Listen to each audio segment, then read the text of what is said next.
Welcome to This Explainer. Today, we're diving right into a journey that starts deep in a serene Himalayan forest and ends with some truly mind-bending ancient structural science. We're unpacking a story that proves history, spirituality, and advanced engineering are often way more intertwined than we ever realize. I mean, think about it. What connects a mystical dripping tree root, a bloody 19th century war, and highly advanced seismic engineering? It sounds like the setup to an adventure movie, right? But the fascinating truth is that these seemingly unrelated elements perfectly converge at one specific, very real location in India. Here is how we're going to break it down. First, a mystical natural shrine. Then, echoes of a Gurkha war. Next, ancient earthquake engineering. And finally, the secret in the stones. Part 1. A mystical natural shrine. The serene heights of Uttarakhand. So, let's get our bearings. We're heading to the Gananath Temple. It's located about 47 kilometers outside of Almora town, sitting way up at a breathtaking altitude of 2,116 meters. That's over 7,000 feet high. Tucked right into the Himalayan hills, the trek to get there takes you through these incredibly thick, lush oak and pine forests.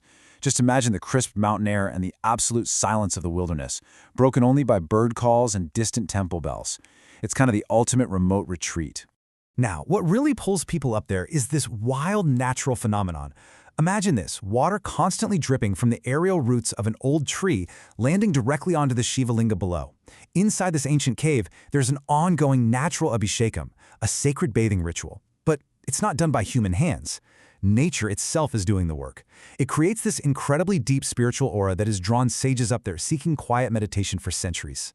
And this place has a really fascinating split personality, especially during the famous Kartik Purnima affair. On one hand, you've got this beautiful, serene night illuminated by glowing diyas, where couples stay up praying for children. But historically, get this, it was also an appeals court for gamblers. Seriously? Guys from Almora and Nanjital, who had lost their shirts betting during the Diwali festival, would show up 15 days later to try their luck one last time. It's just a wonderful, surprising touch of local color that shows how human culture thrives right alongside deep spirituality. All right, part 2. Echoes of a Gurkha war. From meditation to battlefield. It's kind of jarring to jump from a peaceful sanctuary to a literal battlefield, but its strategic high-altitude location made it a massive military flashpoint. Back in 1790, the Gurkhas actually set up a military cantonment right at the temple. Fast forward to early 1815, and this exact soil witnessed the death of Harsdev Joshi, famously known as the Chanakya of Kumaon, who literally wrote his will right here. Then, on April 23, 1815, a pivotal battle erupts. British forces clash with the Gurkhas, taking down their commander, Hustadol Chotaria. That fight effectively forced the Gurkhas to surrender and ended a major historical era. And all of this played out right outside a meditation cave. Moving to part 3. Ancient earthquake engineering. The science of survival. Okay, let's zoom out for a second to the big geological picture. The Himalayas, they are a massively active seismic zone.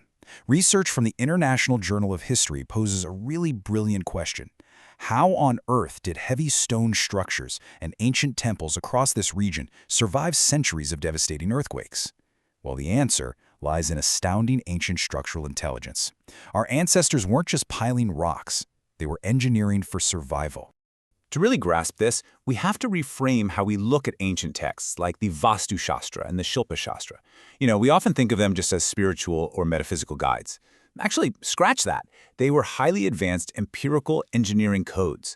They basically laid out a technical grammar for earthquake resistance hundreds of years before modern seismic science was even a thing. These were the structural engineering manuals of the ancient world. Listen to the prep work here. Before a single stone even touched the dirt, the Shilpa Shastra demanded intense soil analysis. Ancient builders tested soil firmness, color, and moisture. They avoided sticky black soil and hunted for firm, reddish-brown earth. They even checked for termite mounds to spot weak spots underground. Based on all that, they'd calculate exact customized foundation depths and pack it with sand, gravel, and charcoal.